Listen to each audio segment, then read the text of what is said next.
Hello everyone. Welcome back to Artificial Professor. In today's video, we'll be showing you how to hide likes and dislikes on your YouTube videos. So let's dive right in.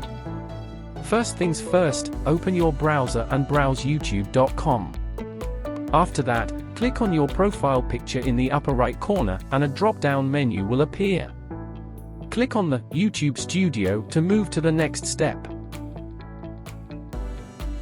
Now click on Content to access the videos from which you want to hide the user ratings. Here you should see all of your posted videos. Now click on the option Videos to select them. Now as you can see there is an option Edit, just click on it and a drop-down menu will appear. Now look for the option User Ratings and then click on it. All you have to do now is to just turn off these user ratings, and the likes and dislikes will be hidden from the public for all of your posted videos.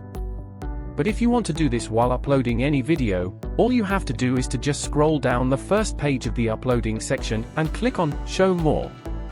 After that, scroll down until you see the option Show how many users like this video and just turn off this option and you are all set. That's it for today's tutorial, and if you found this tutorial helpful, give us a thumbs up and subscribe for more useful guides. Thanks for watching, and see you in the next video.